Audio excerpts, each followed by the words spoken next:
Welcome to Silent Chronicler. Tonight's Calm Chronicle takes us into a forgotten place, the abandoned silence of Chernobyl, where time has stopped and the past lingers in dust. You live here now, alone among concrete walls and creaking metal, surrounded by trees that reclaim the streets, echoes of childhood laughter, and buildings that breathe memory. There's no crowd, no city, only the slow rhythm of radiation monitors, the soft crunch of leaves underfoot, and the shadows of lives once lived. And tonight, you wake up again, to the same broken windows, the same flickering Geiger counter, and the same silence that hums like memory. If you're staying with me tonight, leave a like and subscribe. Tell me where you're listening from, and what time your night begins.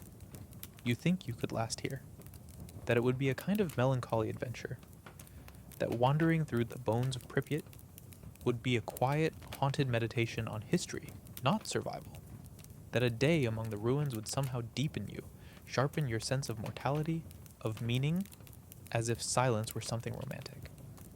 But the truth arrives before the hour passes, thick in the air, in your lungs, in the strange film that coats the back of your throat as soon as you breathe too deeply. Radiation doesn't hum, it doesn't crackle, it doesn't glow, it settles into skin, into dust, into the shadows that pool beneath empty windows. The city doesn't look dangerous.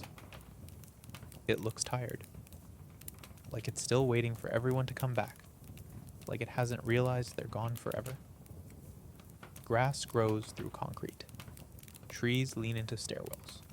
Moss covers old signage, like the city is trying to forget what it used to advertise. And you walk not as a visitor, but as a disturbance, the only moving thing among structures that haven't breathed in decades. The silence is not clean. It's thick with what used to be. You pass a kindergarten, and the walls are still covered in pastel paint. The toys remain. Books lie open on miniature desks, pages browned with time. But there's no dust on them, not because someone cleaned, but because even decay has slowed here. The air is wrong, cold even in heat, thin even when still. And every sound you make feels stolen. From footsteps echoing too loudly to the rustle of your coat, every creak of floorboard sounds like memory waking up. And that memory isn't yours. That's the horror of it. The zone doesn't just haunt, it remembers. It projects. The moonlight filters through broken glass and turns everything blue, but not a comforting blue. Not sky blue, not sea blue, a dusty, tired post-electric blue. The color of waiting rooms at night, of television static, of hospital corridors where no one's coming back. You step over a bicycle, child-sized, rusted through. The front tire still turned slightly, like someone once left in a hurry. Not a tragedy, not a chase, just a moment of urgency frozen so long it calcified into symbol. You feel your heartbeat, but it doesn't feel like proof of life. It feels like pressure. A reminder that your body is soft in a place that doesn't care. And then there's the tower, the reactor, seen only from afar, because no one stands near it. It glows with memory, not light. The sarcophagus of history. You don't approach, you just look.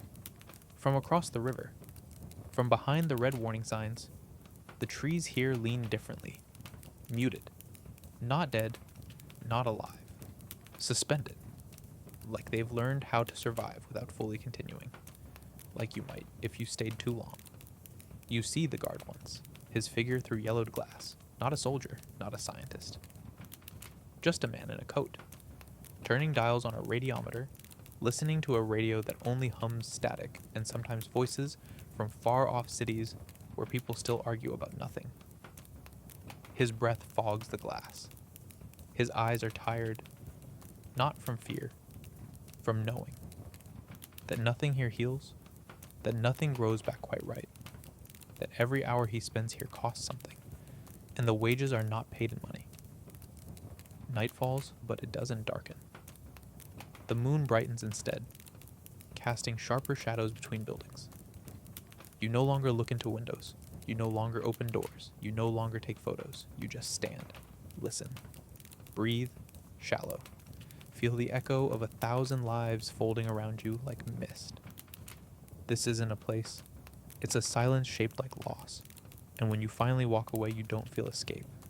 You feel displacement, like something watched you leave, like something still listens. The longer you stay, the more the silence shifts from absence to pressure. No longer a lack of sound, but a presence of something heavier, denser, like fog you can't see but feel collecting behind your ribs. It presses inward with every footstep, as if the ground itself is reluctant to hold your weight.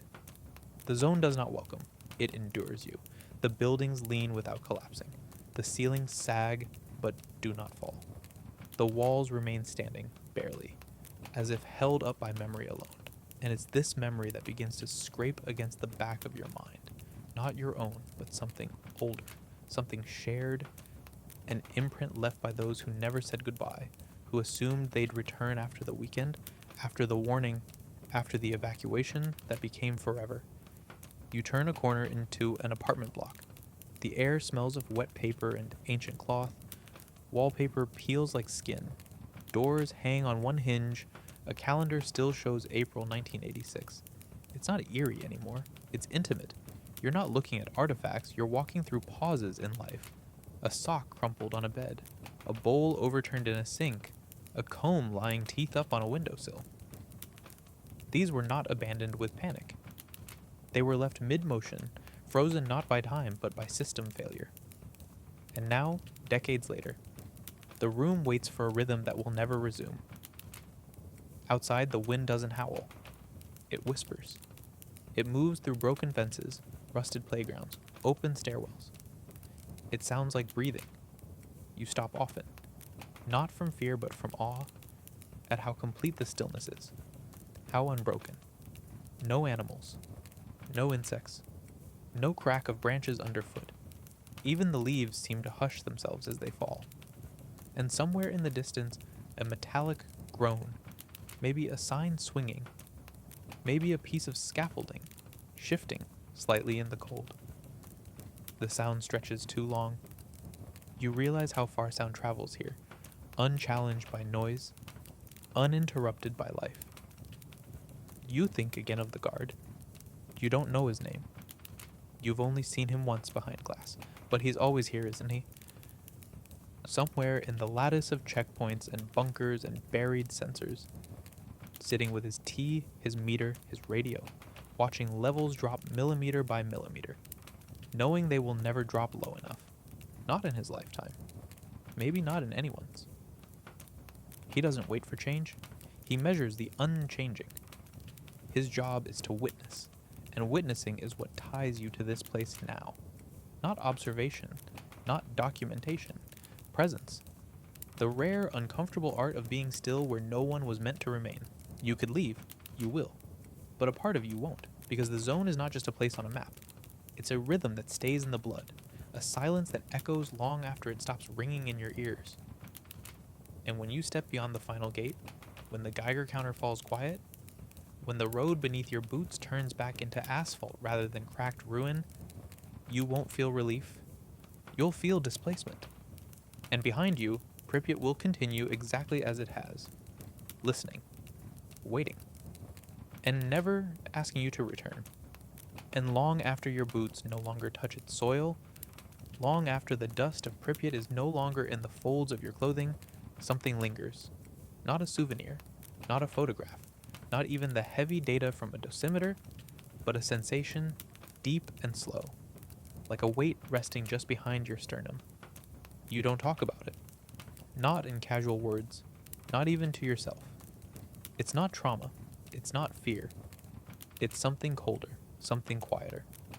The knowledge that there exists a place where time forgot to move forward, where the clocks all stopped in a shared breath and the breath never left. Even the smell comes back to you sometimes. When the rain falls on metal, or when mold clings to old cloth in some forgotten corner of your own home. It rises unbidden. That scent of damp concrete, of rusted piping, of something chemical and sterile overlaid with rot. You smell it and you are there again. You are stepping between shadows and stairwells that twist like broken memories. You are watching the trees grow up through the tile floors. You are listening for the footsteps that never come, but somehow still echo. And when people ask you, if they do, what it was like, you don't tell them about danger. You don't talk about radiation, or fallout, or the rules you followed, or the gear you wore. You talk about the quiet, about the feeling of standing in a city where every single object remembers someone who is gone, about the shape of absence carved into a child's shoe, a bent fork, a radio dial still set to a station that hasn't played music in decades. You talk about how hard it is to leave a place that doesn't move, because it makes every step you take feel loud, selfish, like a violation of an agreed upon stillness. In your dreams, it's never the disaster that haunts you. It's the aftermath, not the blast, but the silence after, not the fall, but the stasis that followed. You walk the same cracked pavement. You hear the same hum of fluorescent light that hasn't been powered in years. You open a door and find not horror, not danger, just a coat still hanging on a hook, just a toothbrush still sitting on a ledge, just a mirror still waiting for someone to look into it again. And that's what stays. The mirror. Still clean. Still catching the light. Still waiting for a face that will never return. And in that waiting, in that perfect stillness, you understand. This place was never abandoned. It was paused. And some part of you, quietly, forever, has been paused with it. And so, even when the road beneath your tires hums with return, even when the forests thicken and signs grow newer, and cities begin again to assert themselves along the horizon, the part of you that remained behind, silent, invisible, weightless, continues to press softly against your ribs like a breath held too long, like a name never spoken. Because Chernobyl does not follow you. It doesn't need to. It waits. Its presence is not pursuit but gravity. Not a pull toward danger but a pull toward reflection. The kind so quiet that you mistake it for forgetting, until you close your eyes in the safety of home and still see the long shadows between broken playground swings, still feel the wind that sounds like breathing, still hear your own voice bouncing back from an empty apartment with no reply. The world moves quickly now. Noise returns. Deadlines chase you. Screens blink with urgency. People laugh and live and forget that anything ever paused. But your mind still slips into those in-between hours where nothing needed doing.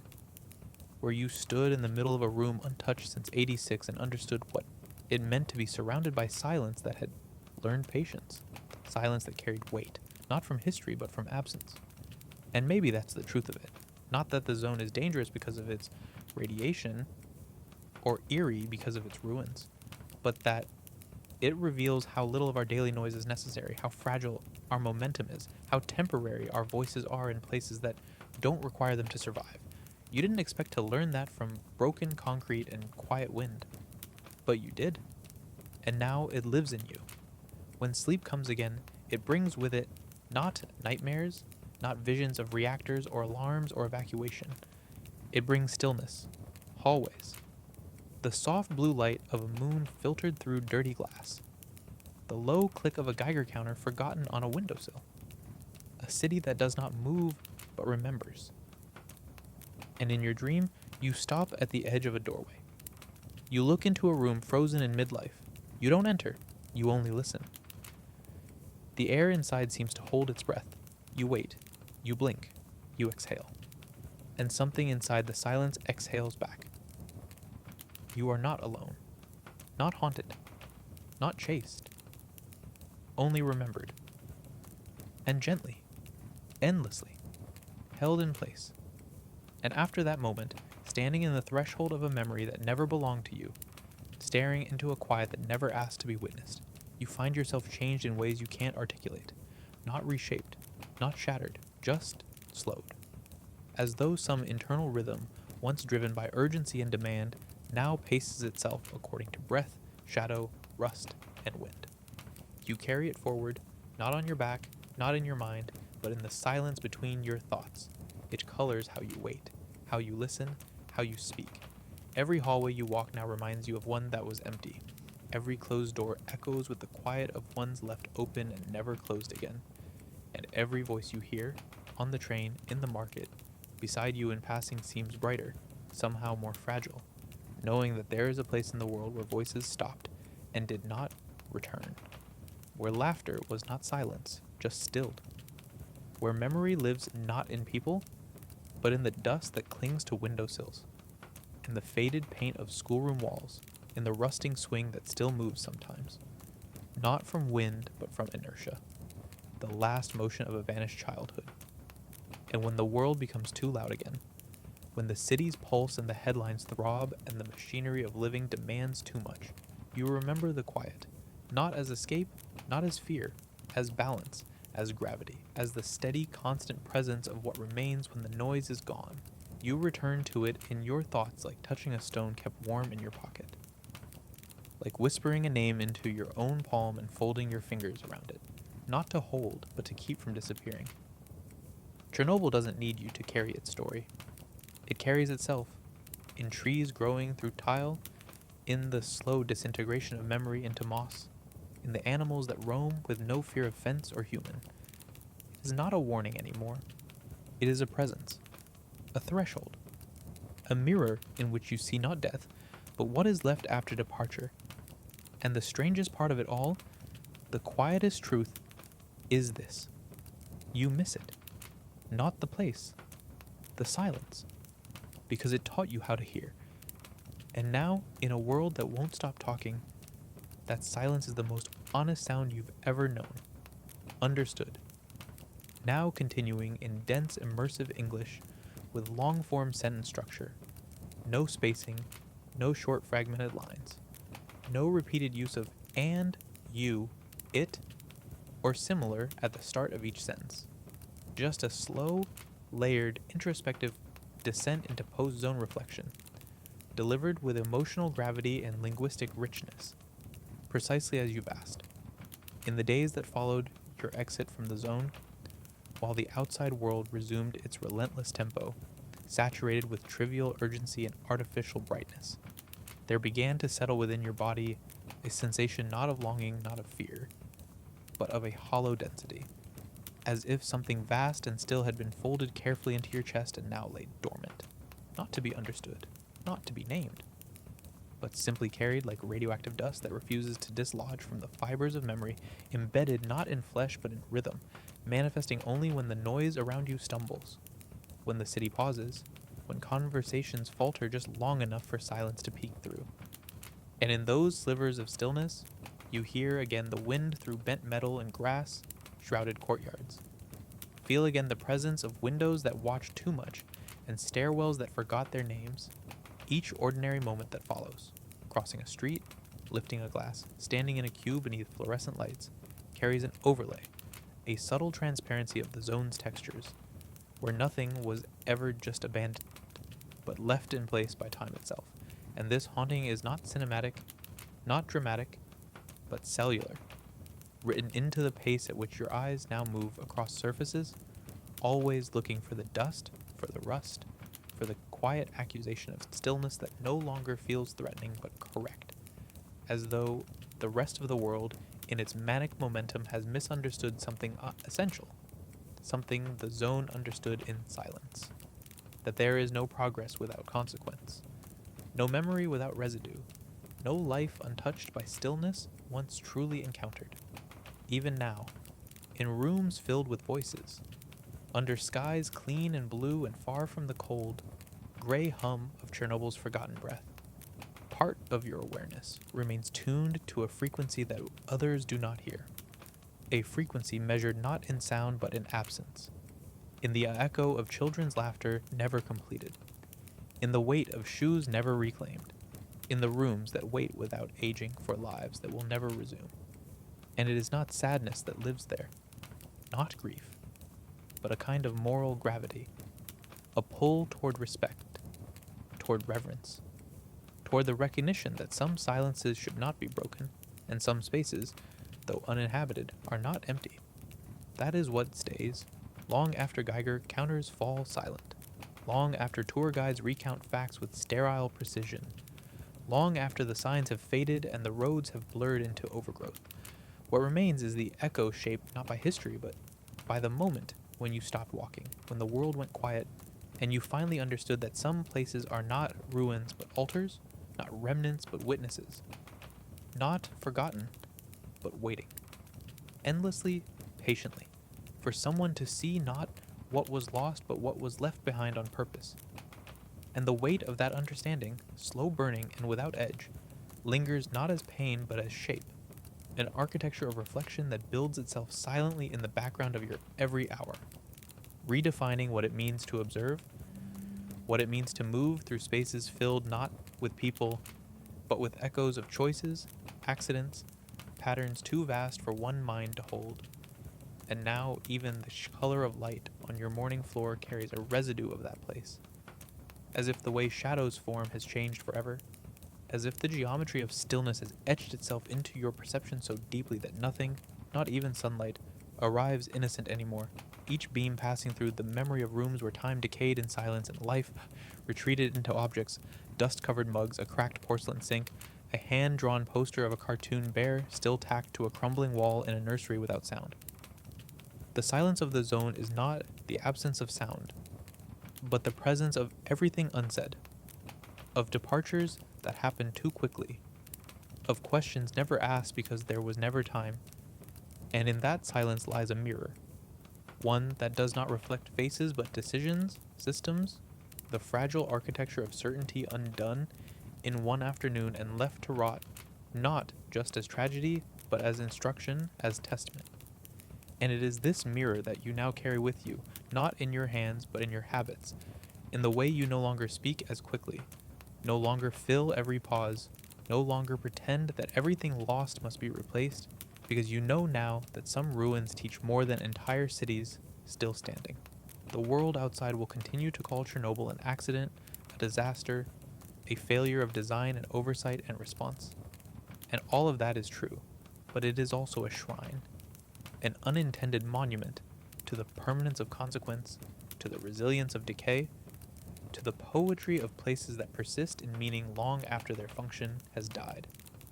And though you returned, though your shoes are clean now and your breath unmonitored, you did not return whole.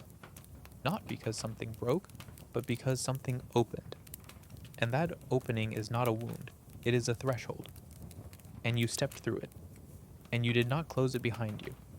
So now, in the quietest moments of your ordinary life, when no one is speaking, when no devices glow, when the clock's ticking becomes too clear, you feel that threshold humming beneath everything, not as fear, not as warning, but as presence, as a subtle layer beneath the fabric of your daily awareness, a kind of subterranean resonance that reminds you nothing is ever truly left behind, that there are places in this world where time itself collapsed inward and chose not to rebuild, places where human ambition met its natural terminus, not with fire, but with silence. And that silence, once heard, can never be unlearned. There is no glory in having gone. There is no prestige in having walked through those skeletal streets or stood beneath the weightless sky above Reactor 4.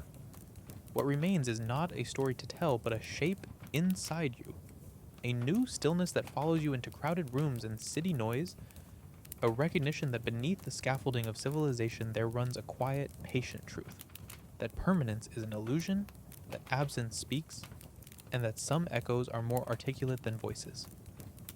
You do not speak of this often. How could you? Language is too bright, too fast, too eager to explain what should only be felt.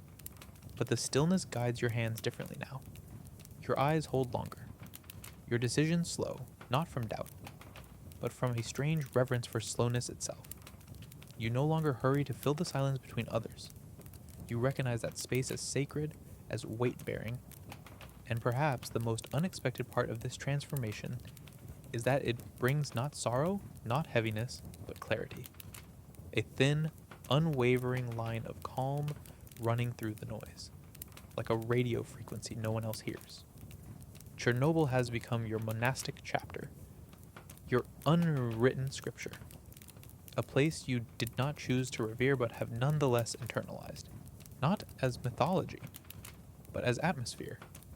And wherever you go, it follows not as shadow but as filter, tempering the brightness of things, deepening the contrast between presence and distraction, whispering gently beneath the surface of every crowded room. Remember how it felt when the world stopped asking anything of you. And you do remember. Not with longing, not with pride, only with silence. Still open, still echoing, still enough.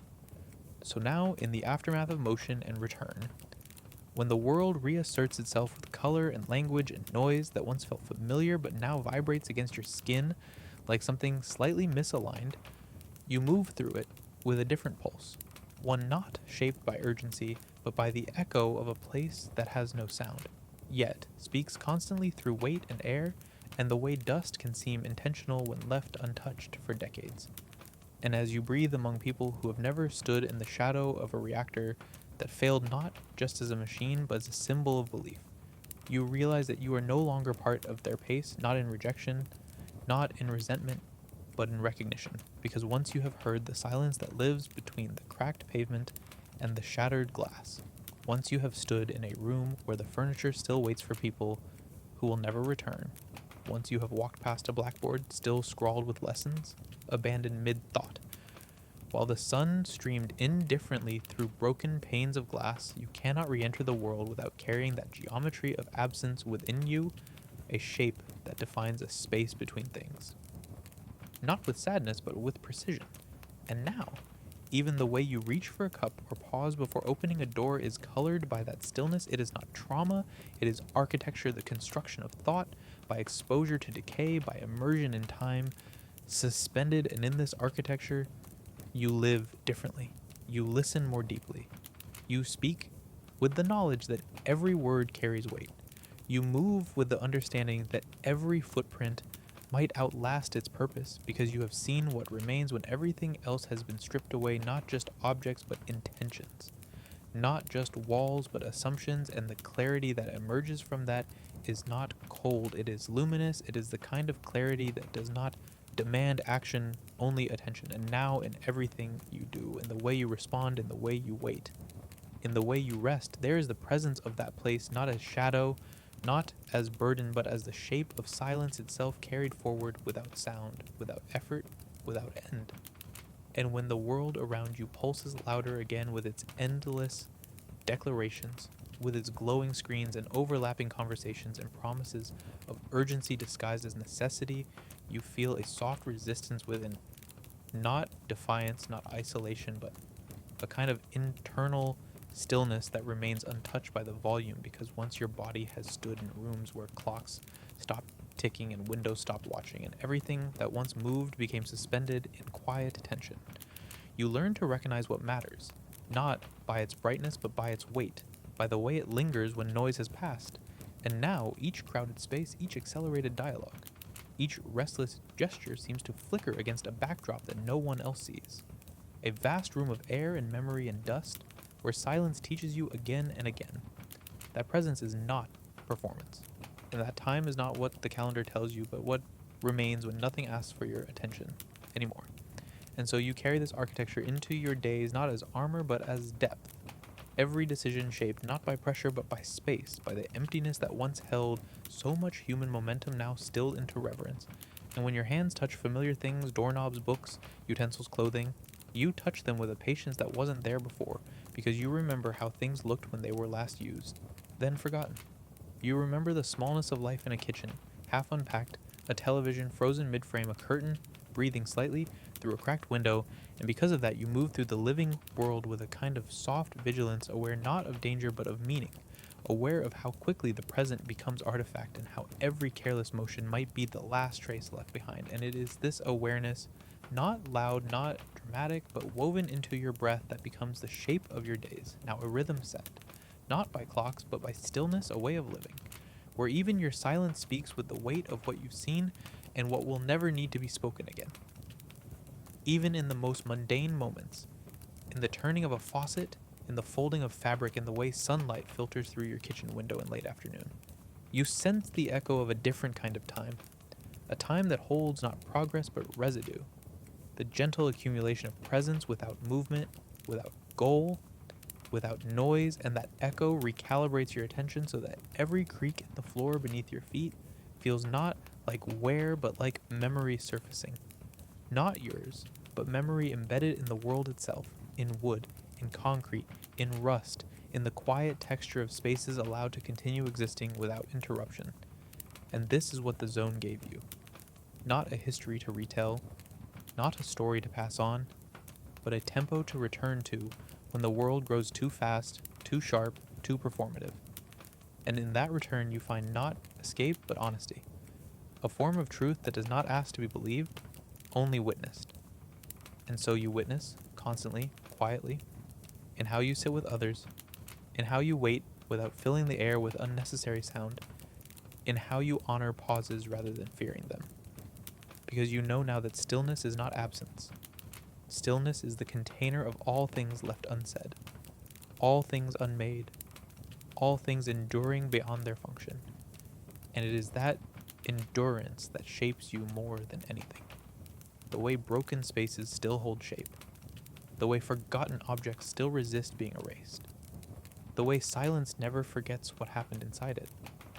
And so you become that silence in motion.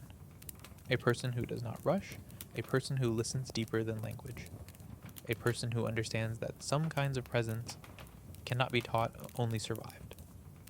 And as this awareness deepens, not with intensity, but with density, you begin to notice how the world around you reacts, not with understanding, but with subtle confusion, as if your silence disturbs the script, as if your patience interrupts a rhythm no one questions, and still you do not adjust, because the tempo within you now beats according to a memory not of facts but of atmosphere, of standing in a place where nothing asked to be interpreted, yet everything demanded reverence, and that reverence has stayed inside you like breath you no longer think about, but trust completely, guiding how you wait for answers without needing them, how you observe without reaching to define, how you allow spaces to remain spaces, unfilled, unfiltered, unclaimed, and in that allowance you have become something rare, not absent, not detached, but present in a way that has nothing to prove,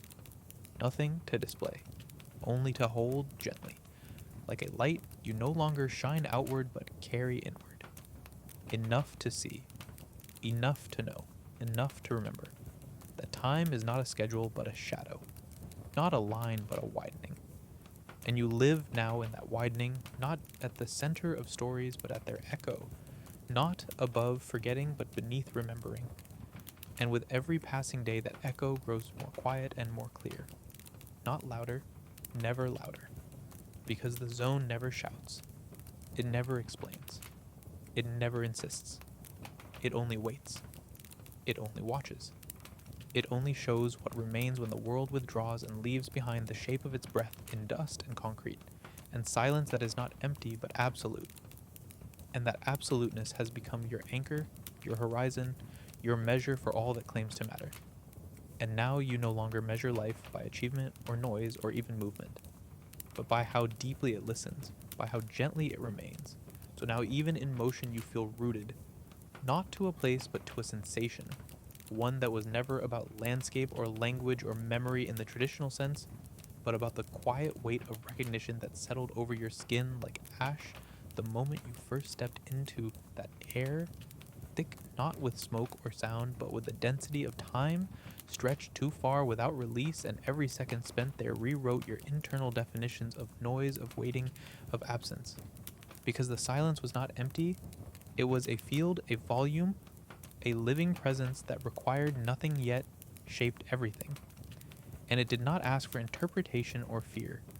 It only required that you be still long enough for the false brightness of urgency to fall away, so that you could see not with your eyes but with your whole being, what the world looks like when it stops pretending to be in control, when nature and memory and decay negotiate new terms without you. And now that you've seen that rhythm, that stillness, that slow enduring collapse, you cannot return to the idea that things must move quickly to have meaning, or that everything unfinished is broken, because the zone taught you that incompletion is sometimes the truest form of presence, that what remains speaks louder than what left, and so you move through your life now with a slowness mistaken for detachment, a quiet mistaken for coldness, a distance mistaken for disinterest. But what they cannot see is that you are carrying a cathedral inside you, built of rust and silence and memory and breathless rooms that once held children's laughter, now only holding dust that rises like incense when you walk through. And in that cathedral you do not speak, you do not shout, you do not sing, you only listen. And that listening shapes you, not as burden but as structure, not as pain but as discipline, not as mourning but as clarity. And this clarity follows you into every interaction, into every pause, into every hesitation, and every act of restraint is now sacred because you have lived where nothing moves and everything still speaks.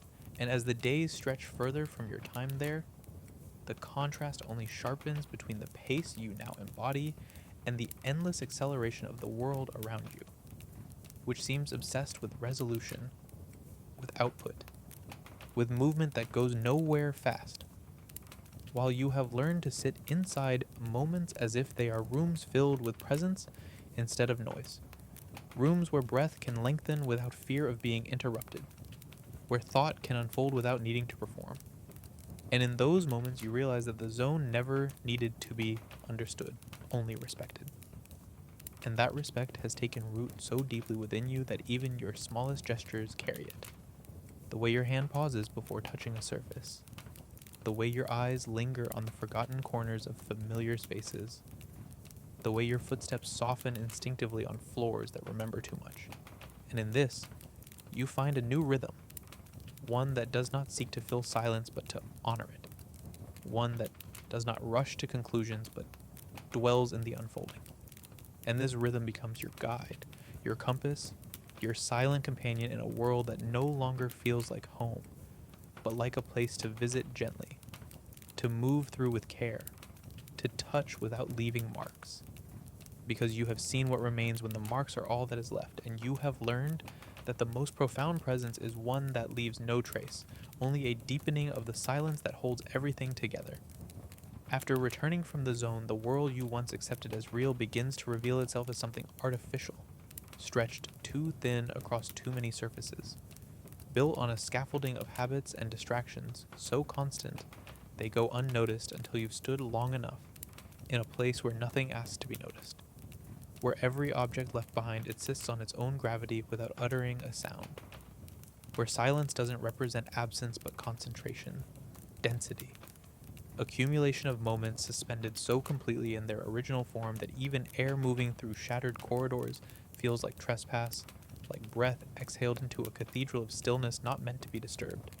And that stillness follows you, not like memory but like a lens, shifting the way light bends in your perception, changing how you interpret movement, how you interpret noise, how even casual gestures seem performed now, scripted, like echoes of a world that has not realized its own artifice.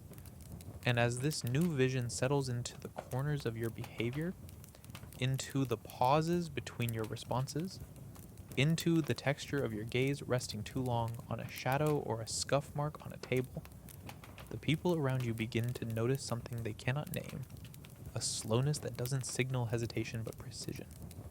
A presence that feels heavier not because it demands attention but because it absorbs it. A gravity born not of authority but of knowing.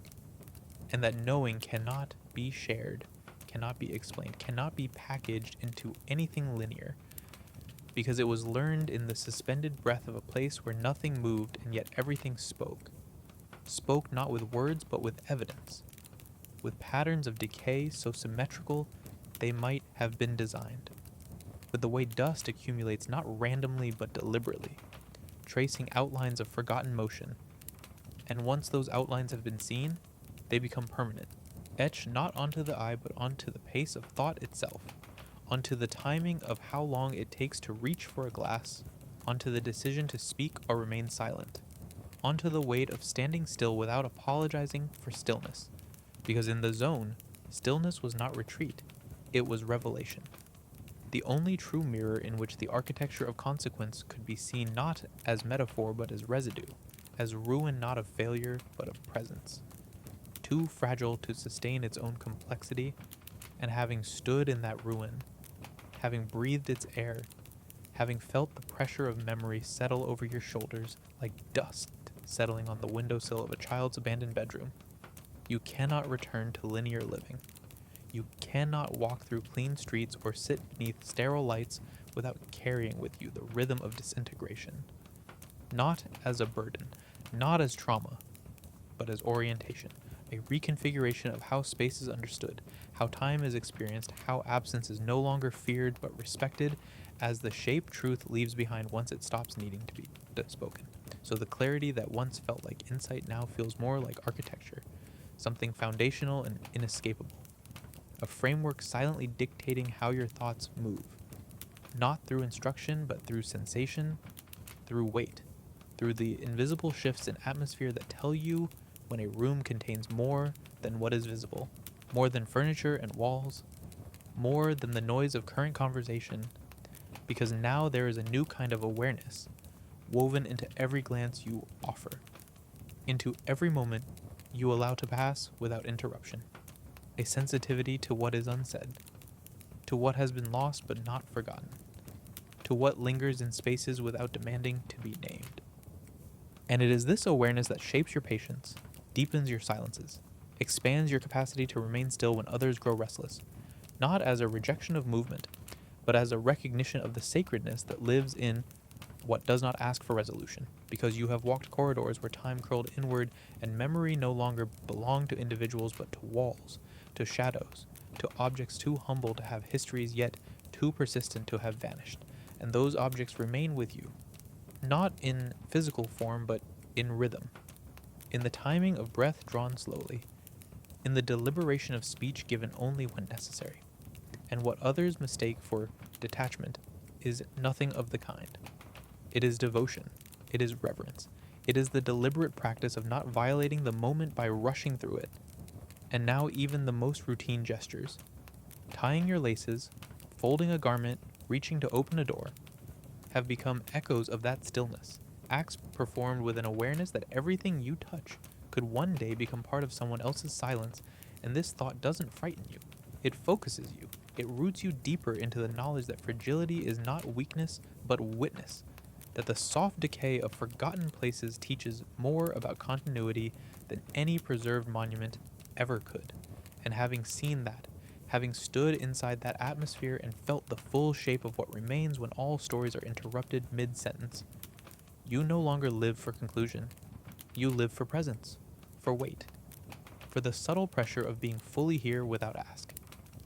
Now even light behaves differently, filtered not through clean windows or artificial bulbs, but through the memory of that blue-gray haze that clung to everything in Pripyat, that sickly still luminance which refused to change regardless of the hour. A light that never shifted but only hovered, heavy, diluted, almost reflective, as if even photons carried history, and this quality of light has remained within you, not as a vision but as a measure, recalibrating how brightness now feels, never as illumination but as exposure. And every room you enter now feels too lit, too fast, too thin, as though everything is trying too hard to be seen. While what you've learned is that some things, most things, should be witnessed without being watched. That true observation is not about scrutiny but about surrender, about letting something exist beside you without interpretation or interruption. And this is why your gaze lingers longer now, why your eyes move slower, why your stillness unnerves people, because they do not understand that your pace is not withdrawal but integration, that your silence is not a vacuum but a vessel shaped by time, spent in a place where words had stopped functioning and only objects continued to speak. And speak they did, in rusted hinges, in yellowed wallpaper, in dishes still stacked for meals that never came, each item holding a story never told but always present.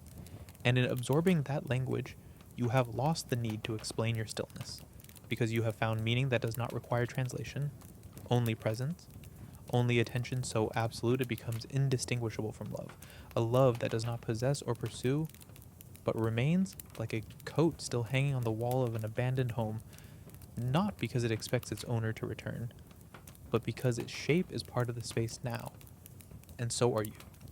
Part of a world that does not forget, that does not rush, that does not demand closure, only the simple, patient act of remaining, with eyes open and breath slow, long after the world has stopped asking questions.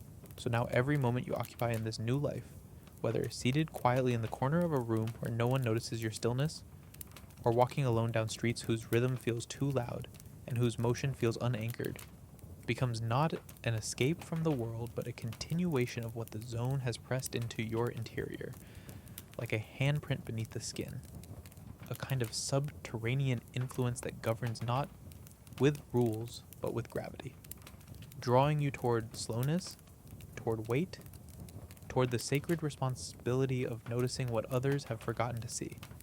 And in this practice of noticing, you become less visible and more real. Not because you speak less, but because what you carry is no longer linguistic but elemental, no longer narrative but structural.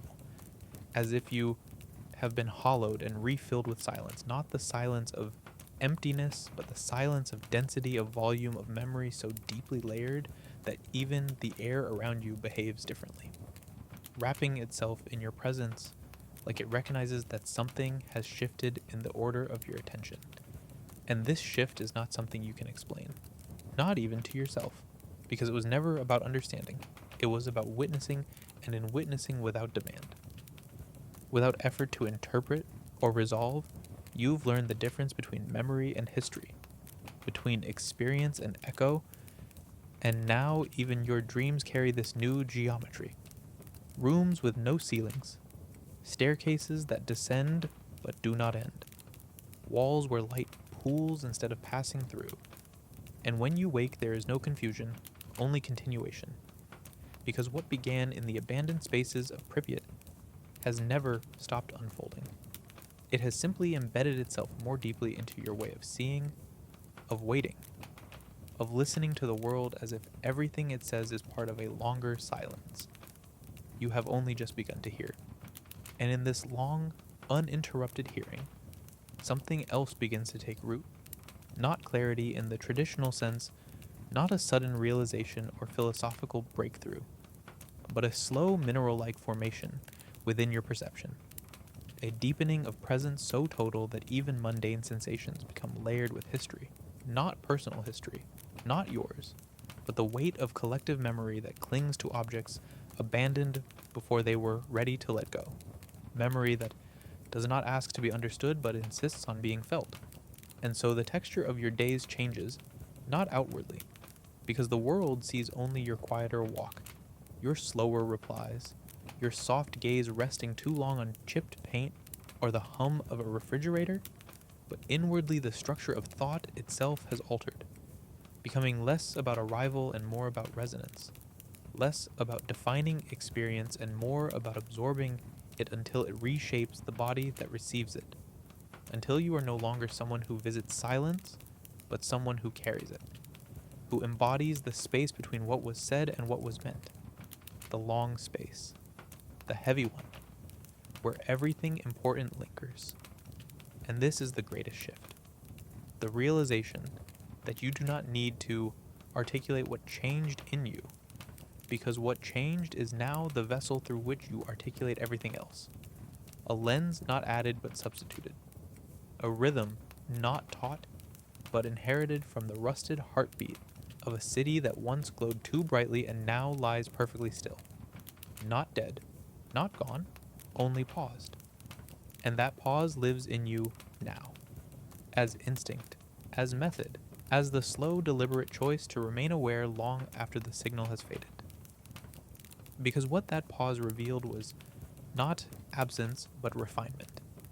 The gradual distillation of meaning down to its most honest form, where action is no longer driven by urgency but by alignment, where thought no longer races toward resolution but rests within observation, and within this resting you discovered the truth that endurance is not about resistance, but about integration, about allowing the weight of memory to enter you without breaking you, about making space for what is too often discarded because it no longer serves a purpose, and in doing so becoming a kind of vessel for quiet truths that cannot be shouted, only lived.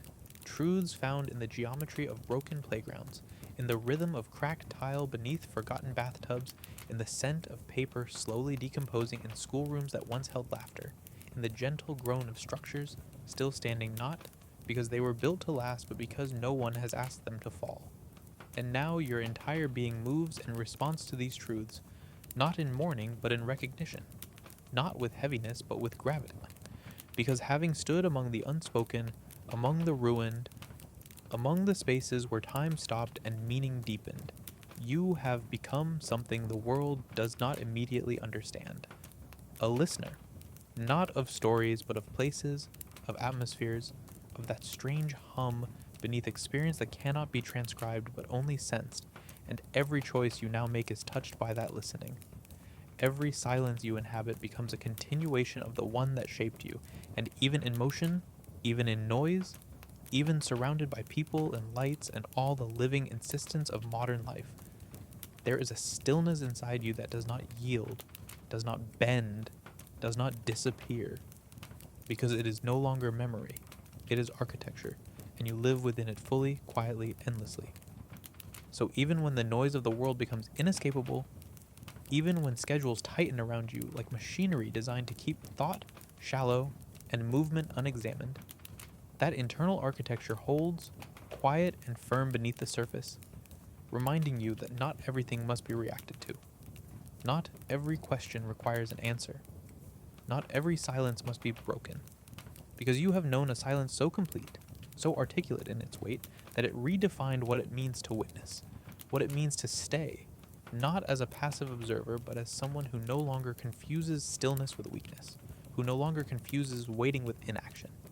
Because in the zone, to wait was to honor, to stand was to remember, to breathe was to inherit a rhythm left behind by lives that did not end so much as drift into the walls and objects and light of a place that now only speaks through the patient decay of everything once urgent. And having breathed that air, having looked into windows that held no reflection but offered a kind of inverted memory, you came away not with stories to tell, but with a way of moving through the world that requires no explanation, only attention. And that attention is now the sharpest tool you possess, the deepest form of care you know, because it sees what others overlook. It hears what others drown out.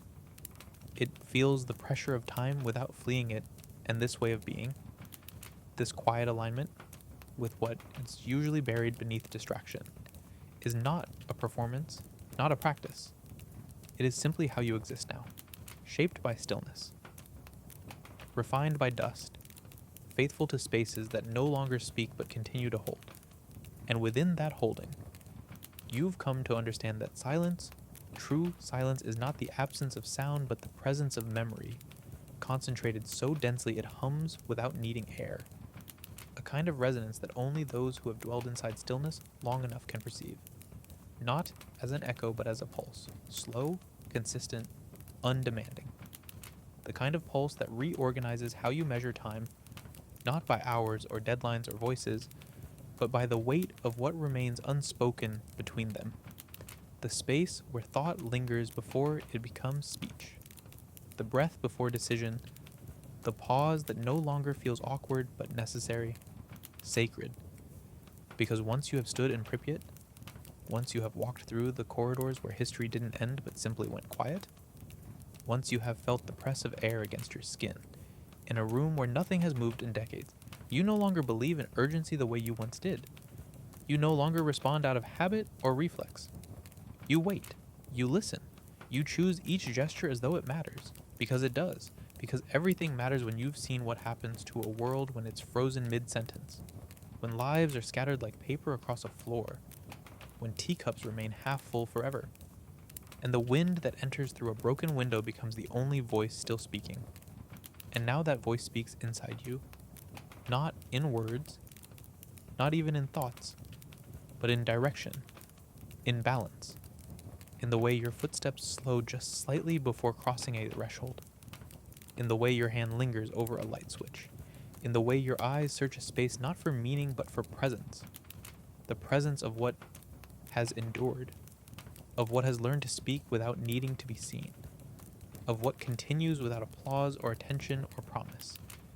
And you understand now that your life, as it moves forward, will never again be measured in tasks completed or miles traveled or voices heard, but in how fully you are able to remain, to stay inside a moment, without fleeing, to stand beside absence without needing to fill it, to carry the silence of the zone not as memory but as compass, as the most honest direction you have ever known, because in that compass lies a truth that no map can chart, no language can decode, a truth built not of data or conclusions but of patience, of long hours spent standing still in places where movement had long since stopped meaning progress, where the walls breathed with the residue of lives paused too suddenly, too completely.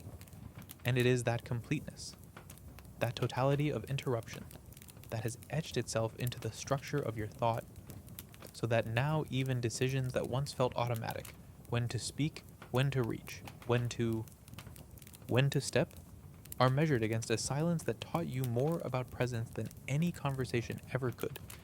And this measurement, this internal recalibration, is not something you perform consciously, it simply happens.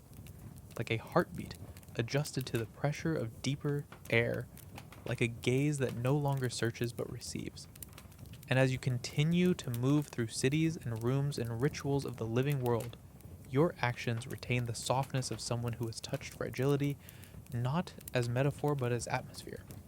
Someone who has walked through a place that no longer demands interpretation, because it speaks so quietly it bypasses explanation altogether and enters the body as rhythm, as alignment, as the steady unfolding of a life no longer governed by noise but by the spaces between it, and in those spaces you have built your way of being, not out of withdrawal but out of devotion to memory, to stillness, to the enduring presence of everything left unsaid yet never forgotten. And so now when you move, when you pause, when you look out across a landscape of functioning light and noise and structure, what guides you is not destination but depth, not achievement, but attention, not survival but reverence for what remains when everything else falls away. And so, in the quiet closing of this long unfolding, in the final breath of a reflection not meant to conclude but to continue without voice, you come to recognize that what the zone gave you was not a story but a silence shaped like permanence, a stillness not to be escaped but carried, not to be explained but lived. And this living has become your way forward, not loud, not visible, but full, steady, slow, like the rhythm of breath in a room where no one speaks.